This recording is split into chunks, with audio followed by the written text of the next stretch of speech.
Hi everyone, स्वागत है आप सभी का आज के सेशन में। आज हम डिस्कस करने वाले हैं educational psychology, its meaning, nature, scope and functions, और जितनी भी इंपॉर्टेंट बातें हैं about educational psychology which is very very necessary to know you, वो हम सारे कंसेप्ट्स को आज हम कवर करेंगे। तो this is our video number 1। आगे एजुकेशनल साइकोलॉजी की अदर वीडियोज में लाऊंगी चैनल पर। इस वीडियो को स्किप मत करना, आप लोगों के लिए इंपॉर्टेंट हो जाता है बिकॉज लास्ट में प्रीवियस ईयर क्वेश्चंस भी हम करेंगे। आपको आइडिया लगेगा कि एजुकेशनल साइकोलॉजी से क्वेश्चन जो है वो किस तरह के बन रहे हैं और आपको क्या क्या इसमें पढ़ना है। चलिए फिर वीडियो की शुरुआत फाइनली हम करते हैं। एंड अगर आपको नोट्स एंड पीडीएफ चाहिए तो आप टेलीग्राम ग्रुप से जुड़ सकते हैं, मैं वहां पे नोट्स एंड पीडीएफ शेयर करती हूँ। ओके, तो लिंक आपको वीडियो के कमेंट सेक्शन में एंड डिस्क्रिप्शन बॉक्स में मिल जाएगा। तो चलिए स्टार्ट करते हैं हम फाइनली आज की क्लास को। सबसे पहले मैं बात करूंगी साइकोलॉजी के बारे में, बिकॉज एजुकेशनल साइकोलॉजी जो है, शैक्षिक मनोविज्ञान के बारे में जानने से पहले हमें इस साइकोलॉजी को जानना जरूरी है कि साइकोलॉजी कहाँ से आया, क्या हिस्ट्री रही, सारी इंपॉर्टेंट चीजें। साइकोलॉजी में सबसे पहले आपसे पूछा जाता है इटिमोलॉजी ऑफ साइकोलॉजी, यानी इटिमोलॉजी का मतलब क्या होता है कि इसकी उत्पत्ति कहाँ से हुई है, साइकोलॉजी ओरिजिन कहाँ से हुआ, किन वर्ड से साइकोलॉजी मिलके बनता है। तो साइकोलॉजी जो है वो दो ग्रीक शब्दों से डिराइव्ड हुआ है साइकोलॉजी वर्ड। अगर आपके पेपर में ऑप्शंस में ग्रीक है तो ग्रीक आप लगाना, और अगर मान लीजिए ग्रीक नहीं है तो कई बार लैटिन होता है, तो अगर लैटिन ग्रीक नहीं है तो आप लैटिन लगाएंगे, लैटिन वर्ड, और अगर लैटिन नहीं है तो ग्रीक चलेगा। ठीक है, तो मेनली ग्रीक माना जाता है। दो ग्रीक वर्ड से साइकोलॉजी आपका डिराइव्ड हुआ है। First one is psyche and second one is लोगस। Okay, तो साइकी एंड लोगस दो शब्द हैं। साइकी का मतलब होता है सोल, यानी कि आत्मा। साइकी का मतलब क्या है? आत्मा। एंड लोगस का मतलब होता है साइंस या विज्ञान या अध्ययन। ठीक है, स्टडी, साइंस, विज्ञान या अध्ययन। तो यहाँ पर साइकी प्लस लोगस साइकोलॉजी बना। और इसी तरह साइकोलॉजी का जो अर्थ माना गया पहले, वो फर्स्ट क्या डिफाइन किया गया? साइंस ऑफ सोल, यानी आत्मा का अध्ययन माना जाता था शुरुआत में। पहले जो साइकोलॉजी था वो फिलॉसफी का ही एक हिस्सा था, ब्रांच था। तो उस टाइम पे साइकोलॉजी को क्या माना जाता था? साइंस ऑफ सोल, यानी आत्मा का अध्ययन माना जाता था। तो इसकी डेफिनेशन है कि psychology is the study of mind and behaviour that the discipline embraces all aspects of human experience, from the functions of the brain to the actions, from child development to care for the age। यानी कि जो भी मनोविज्ञान है वो मन और व्यवहार का अध्ययन माना जाता है। सबसे पहले आत्मा का अध्ययन माना गया था। आगे चलते हैं, हम बात करते हैं हिस्ट्री के बारे में। इसमें अनेक समय समय पर ना साइकोलॉजी की परिभाषाओं में बदलाव लाया गया। पहले साइकोलॉजी को कुछ और माना गया, फिर कुछ और माना गया। तो इस प्रकार एक हिस्ट्री चली आई, तो उसको हम अब बात करेंगे। सबसे पहले साइकोलॉजी को क्या माना जाता था? आत्मा के विज्ञान के रूप में साइकोलॉजी को माना जाता था।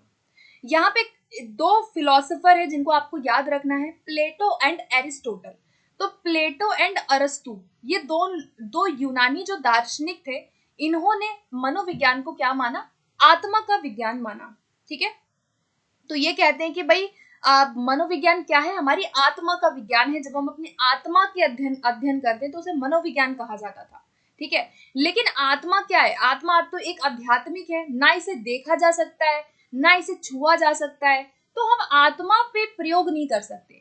यहाँ पे काफी क्रिटिसिज्म किया गया कि आत्मा को हम कैसे स्टडी कर सकते हैं। अगर मैं बोलूं कि आत्मा का अध्ययन करना है, तो आत्मा क्या है? जिसे आप देख नहीं सकते, एब्स्ट्रैक्ट है, तो इसका अध्ययन करना बड़ा ही मुश्किल था, इसीलिए इस परिभाषा को नहीं माना गया।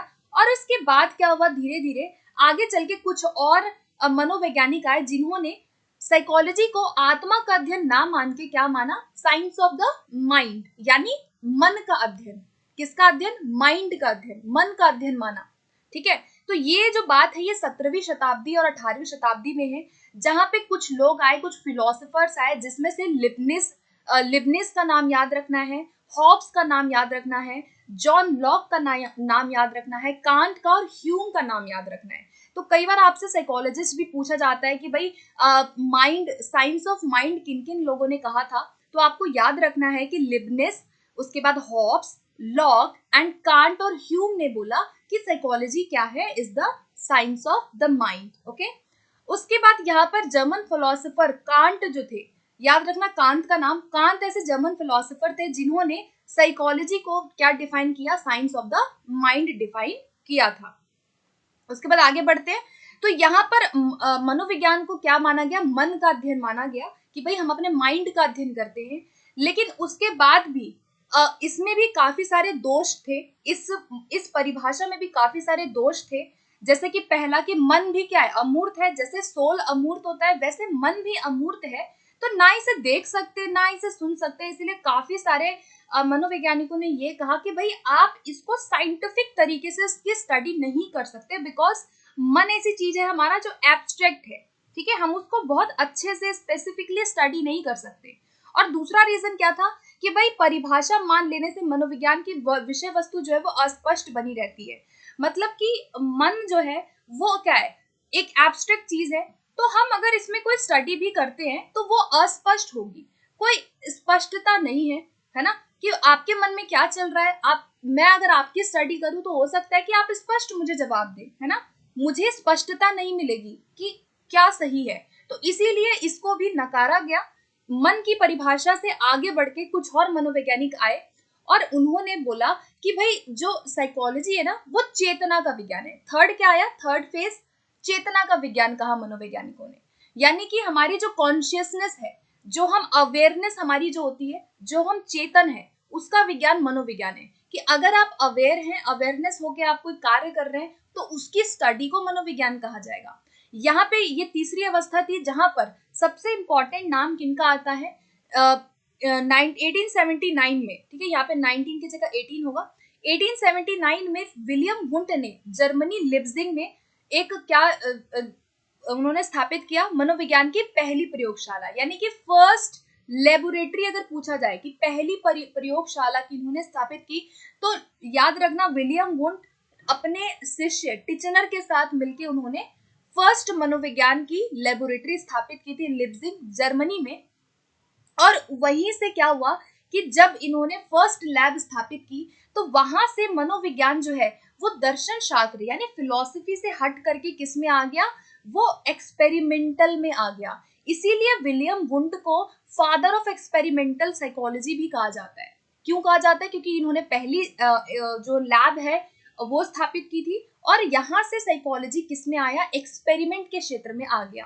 तो इसीलिए विलियम वुंट का नाम याद रखना है। इन्होंने टिचनर के साथ मिलकर फर्स्ट लेबोरेटरी स्थापित की थी और यहाँ पर आत्मा, मन और दोनों को हटा करके चेतना का विज्ञान, यहाँ पे मनोविज्ञान को माना गया कि भाई मनोविज्ञान क्या है, चेतना का विज्ञान है। ठीक है, एक इंपॉर्टेंट पॉइंट याद रखना है कि विलियम जेम्स ने 1890 में अपनी पुस्तक प्रकाशित की, जहां पे मनोविज्ञान के सिद्धांत पुस्तक का नाम था, और इन्होंने चेतना की अवस्था का वर्णन यहाँ पर किया था। ठीक है, ये आपको याद रखना है। आगे बढ़ते हैं नेक्स्ट की तरफ। फोर्थ स्टेप आता है साइकोलॉजी में, psychology as the science of behaviour. ये चौथी अवस्था आई। सबसे पहले आया सोल, उसके बाद आया माइंड, उसके बाद कॉन्शियसनेस, और उसके बाद साइकोलॉजी को क्या माना गया, साइंस ऑफ बिहेवियर माना गया। यहाँ पे अगर आप थर्ड स्टेप देखोगे तो चेतना वाले, जो चेतना का अध्ययन जिन मनोवैज्ञानिकों ने माना, जैसे कि विलियम जेम्स है या विलियम वुंट है, टिचनर है, इन लोगों ने क्या बोला, स्ट्रक्चरलिज्म को फोकस किया और कॉन्शियसनेस को फोकस किया। इसका दोष ये था कि हमारे मन में ना केवल हमारे कॉन्शियसनेस नहीं होता, हमारे मन के तीन वो होते हैं, है ना, कॉन्शियसनेस, सब कॉन्शियसनेस, अनकॉन्शियसनेस, यानी चेतन, अर्धचेतन, अचेतन। तो यहाँ पर केवल चेतना का विज्ञान का अध्ययन करना साइकोलॉजी नहीं होता। हमारे काफी सारे ऐसे हिडन, हमारे ऐसे कुछ विचार होते हैं या हमारी फीलिंग्स होती हैं जो अचेतन होती हैं। हमारा बहुत सारा भाग जो है, आपको पता है फ्राइड की थ्योरी में भी उन्होंने कहा कि हमारा मैक्सिमम पार्ट हमारे माइंड का जो होता है वो अचेतन होता है। तो यहाँ पर केवल चेतना का अध्ययन करना कोई बहुत एप्रोप्रिएट मनोविज्ञान की परिभाषा नहीं थी, इसलिए इसको नकार दिया गया था। ठीक है, ये रीजन था। आगे बढ़ते हैं व्यवहार के विज्ञान के रूप में। अब आया चौथे नंबर पे साइंस ऑफ बिहेवियर। अब साइकोलॉजी को क्या माना गया, साइंस ऑफ बिहेवियर माना गया। तो संरचनावादियों की जो परिभाषा थी कि चेतना चेतना, उसमें त्रुटि पाई गई कि भाई आप केवल चेतना का अध्ययन नहीं करते हैं, हमारे अचेतन बहुत सारे व्यवहार के पैटर्न होते हैं जिनका जिक्र इन्होंने नहीं किया था। तो उसके बाद मनोविज्ञान की परिभाषा में चेंज आया और इसमें से वॉटसन का नाम सबसे मेन है, क्योंकि जो वॉटसन है वो फादर ऑफ बिहेवियरिज्म माने जाते हैं। ठीक है, वॉटसन जो है वो व्यवहारवाद के जनक माने जाते हैं, और इन्होंने मेनली फोकस किया कि भाई जो मनोविज्ञान है वो एक वस्तुपरक विज्ञान माना जाए और उसे व्यवहार का अध्ययन माना जाए, क्योंकि इसमें हम व्यवहार के तीनों पक्षों का अध्ययन करते हैं। मतलब कि हमारा 3 पक्ष क्या है, क्या, क्यों और कैसे। ठीक है, क्या, क्यों और कैसे, मतलब कोई व्यक्ति क्या व्यवहार करता है, वो क्यों करता है, और वो कैसे कोई व्यवहार कर रहा है, इसका अध्ययन माना गया मनोविज्ञान को। इसीलिए सबसे बेस्ट डेफिनेशन मनोविज्ञान की क्या मानी गई, व्यवहार का विज्ञान मानी गई थी। ठीक है, तो अभी जो मनोविज्ञान की डेफिनेशन है वो व्यवहार का विज्ञान माना जाता है। सारी ही परिभाषाओं को हटा दिया गया और केवल व्यवहार के विज्ञान को अभी मान्यता दी गई, क्योंकि यहाँ पर हम तीनों एस्पेक्ट की चर्चा करते हैं, क्या, क्यों, कैसे। तीनों बिहेवियर हमारे जो है वो इजिली हम इनको फाइंड आउट कर सकते हैं। ठीक है, सो ये था आपका। और एक डेफिनेशन आपको याद रखनी है, वुडवर्थ ने इसके इतिहास को ध्यान में रखते हुए एक परिभाषा दी जो आपको याद रखनी है। वुडवर्थ ने कहा कि सबसे पहले मनोविज्ञान ने अपनी क्या खोया, आत्मा को खोया, आत्मा का त्याग किया। फिर उसने अपने मन या मस्तिष्क को, मन मस्तिष्क दोनों सेम है, ठीक है, मन और या माइंड जिसको कहते हैं, मन मस्तिष्क को खोया। तीसरे नंबर पे उसने अपनी चेतना को खोया, और अब वो क्या अपना के बैठी है, व्यवहार की विधि को स्वीकार करता है। ठीक है, तो यहाँ पे इंग्लिश में है कि first psychology lost its soul, then its mind, then its consciousness and still has behaviour of sort. अभी क्या है, व्यवहार है। तो ये डेफिनेशन याद रखनी है कि पहले मनोविज्ञान ने क्या खोया, क्या खोया, इस तरह से क्वेश्चन आपके बनते हैं। और ये जो मनोविज्ञान के अलग अलग संप्रदाय आए उनकी हिस्ट्री को आपको जस्ट एज इट इज जानना है। जो हम अभी डिस्कस कर रहे थे ये वही है। पहले 15वीं शताब्दी तक आत्मा का विज्ञान था, ठीक है, जिसमें अरस्तु, प्लेटो आ जाते हैं। उसके बाद कांत, हॉब्स और लॉक जो जिन्होंने मस्तिष्क बोला, माइंड, मन का विज्ञान बोला यहाँ पर। तीसरे नंबर पे चेतना, विलियम वुंड, और चौथे नंबर पे व्यवहार जो कि वॉटसन मेन है। तो यहाँ पे चारों जो स्टेजेस हैं ये आपको याद रखना है। This was very very important for your exam. Okay, अब हम आगे बढ़ते हैं। अब हम बात करते हैं एजुकेशनल साइकोलॉजी के बारे में। अभी तक साइकोलॉजी हमने डिस्कस किया। एजुकेशनल साइकोलॉजी में आप 2 शब्द देखेंगे, एक है हमारा साइकोलॉजी एंड सेकंड हमारा शब्द क्या है, एजुकेशन है। तो इसी में आपका मतलब छुपा हुआ है। जो हमारी साइकोलॉजी होती है वो प्योर साइंस होता है, लेकिन एजुकेशनल साइकोलॉजी को हम अप्लाइड साइंस कहते हैं। क्या कहते हैं, अप्लाइड साइंस। कि जो भी हम मनोविज्ञान में पढ़ते हैं, हम शिक्षा के क्षेत्र में जब मनोविज्ञान की विधियों, मनोविज्ञान के सिद्धांतों को यूज करते हैं तो उसे एजुकेशनल साइकोलॉजी कहा जाता है। ठीक है, तो educational psychology is a sort of applied psychology, whereas general psychology is called pure psychology. ये आपको याद रखना है। आगे हम बात करेंगे तो आपको एजुकेशनल साइकोलॉजी के बारे में और भी क्लैरिटी हो जाएगी। तो चलिए आगे चलते हैं। सबसे पहले मैं बात करूंगी इंपॉर्टेंट डेफिनेशंस के बारे में। पहली डेफिनेशन क्रो एंड क्रो की है। Educational psychology describes and explains the learning experiences of an individual from birth through old। यानी कि बर्थ से लेकर के और ओल्ड होते होते जितनी भी अधिगम के जो एक्सपीरियंसेस है उनको डिस्क्राइब करता है शिक्षा मनोविज्ञान। ये डेफिनेशन क्रो एंड क्रो की है। उसके बाद सबसे इंपॉर्टेंट डेफिनेशन जो है पेपर में आती है वो है स्किनर की। स्किनर कहते हैं कि branch of psychology with deals with teaching and learning. तो यहाँ पे क्वेश्चन बनता है कि भाई टीचिंग एंड लर्निंग से संबंधित जो डेफिनेशन है एजुकेशन साइकोलॉजी की वो किसने दी, तो वो स्किनर ने दी। कि जो एजुकेशनल साइकोलॉजी है ना वो एक ब्रांच है जो कि टीचिंग से और लर्निंग से संबंधित होता है। उसके बाद स्टीफन की डेफिनेशन आपको जैसे एक बार पढ़ लेनी है, जूड की भी पढ़ लेनी है। सबसे इंपॉर्टेंट यहाँ पे स्किनर और क्रो एंड क्रो था जिनको मैंने डिस्कस कर लिया है। ठीक है, बाकी मैं टेलीग्राम पे पीडीएफ शेयर कर दूंगी, वहां से आप ये डेफिनेशंस वगैरह पढ़ सकते हैं। ठीक है, आगे बढ़ते हैं। नेक्स्ट पे बात करते हैं नीड के बारे में कि भाई जरूरत क्यों पड़ी एजुकेशनल साइकोलॉजी की, क्या नीड हुई। तो देखो इसका सबसे इंपॉर्टेंट नीड ये था एजुकेशनल साइकोलॉजी का कि यहाँ पर ये था कि पहले जो है शिक्षक जो भी पढ़ाता था वो अथॉरिटी बेस्ड होता था। जो भी लर्निंग होती थी वो सब्जेक्ट सेंटर्ड होती थी। तो सबसे बड़ी नीड हुई कि जो भी आप जो भी पढ़ा रहे हो उसको सब्जेक्ट सेंटर्ड से हटा करके क्या किया जाए, चाइल्ड सेंटर्ड किया जाए। एंड जो टीचर अथॉरिटी दिखा रहा है या अथॉरिटियन जो स्टाइल है उसकी जगह डेमोक्रेटिक स्टाइल को लाना, ये नीड था। इसीलिए हमें शिक्षा मनोविज्ञान की आवश्यकता पड़ी, ताकि हम बच्चों के व्यवहार को जान सके, उसे अपनी टीचिंग में अप्लाई कर सके according to the individual differences. ठीक है। दूसरा था क्या कि रूसो जो थे, उन्होंने उन्होंने जो है ओल्ड कंसेप्ट में चेंज लाया। उनकी पुस्तक थी इमाइल। ठीक है। तो इमाइल पुस्तक किसकी है? रूसो की है, ये आपको याद रखना है। जहां पे उन्होंने क्रांतिकारी बदलाव ये लेकर के आए, किसमें? बच्चे की लर्निंग से संबंधित। ठीक है। उनका आइडिया था कि भाई according to the nature of child हम शिक्षा को लाएं। तो उन्होंने एक पुस्तक लिखी जिसका नाम था इमाइल। तो ये आपको याद रखना है। ठीक है। आगे बढ़ते हैं नेक्स्ट पे। नेक्स्ट है नेचर ऑफ एजुकेशनल साइकोलॉजी। अब हम डिस्कस करेंगे कि एजुकेशनल साइकोलॉजी की प्रकृति क्या है, कैसा होता है।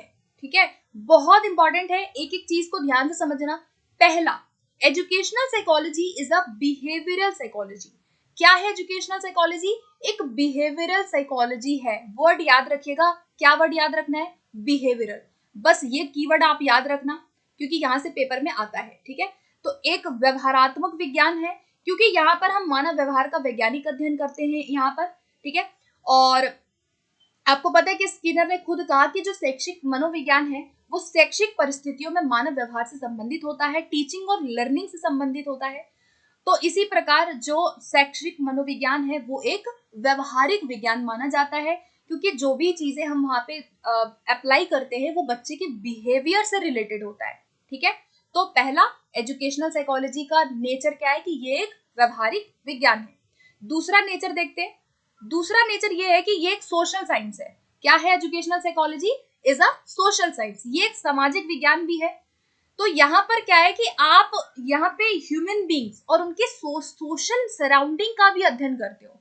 आपको पता है जब आप साइकोलॉजी पढ़ रहे हैं वहां पे आप सोशलाइजेशन देख रहे हैं, बच्चा अपने समाज में कैसे बात कर रहा है, कैसे अपने पीयर ग्रुप में, अपने स्कूल में कैसे बिहेव कर रहा है, वो सब क्या है? वो सब समाज ही तो है। तो इसी प्रकार एजुकेशनल साइकोलॉजी को हम सोशल साइंस भी कहते हैं। तो ये दूसरा नेचर था। तीसरा नेचर है आपका कि it is a positive science. Educational psychology क्या है? एक पॉजिटिव साइंस है। पॉजिटिव साइंस का मतलब क्या है कि यहाँ पर ये नॉर्मेटिव ना होकर के पॉजिटिव साइंस है। ठीक है। एक सकारात्मक विज्ञान है ये, क्योंकि जो शैक्षिक मनोविज्ञान है ये बच्चे के व्यवहार का अध्ययन करता है। It is not a normative science. ठीक है। तो ये क्या है कि नॉर्मेटिव नहीं है, ये एक तरह से मानक विज्ञान ना होकर के एक पॉजिटिव साइंस है, सकारात्मक विज्ञान है। ठीक है। आगे बढ़ते हैं। नेक्स्ट है it is an applied science. इसे क्या कहा जाता है? अप्लाइड साइंस कहा जाता है।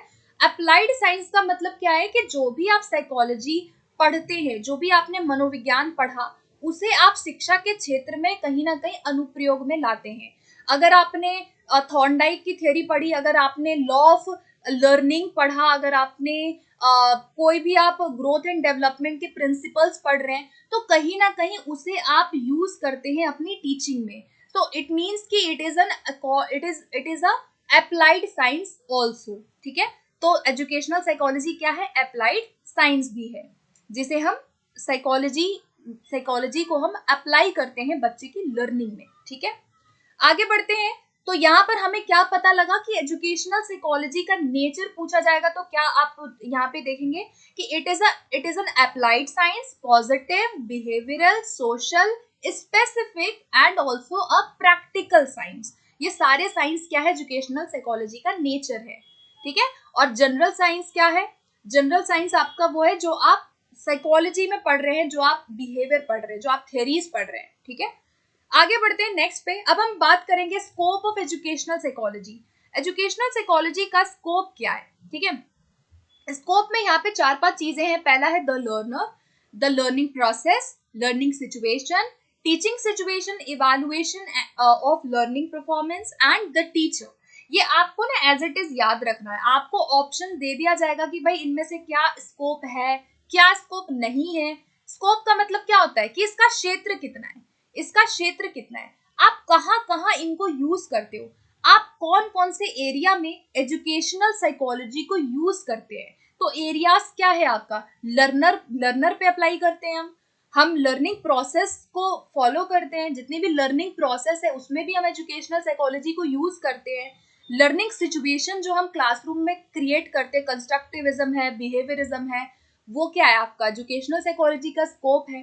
तो एजुकेशनल साइकोलॉजी जो है वो इन सारे ही डोमेन में कवर हो रखा है।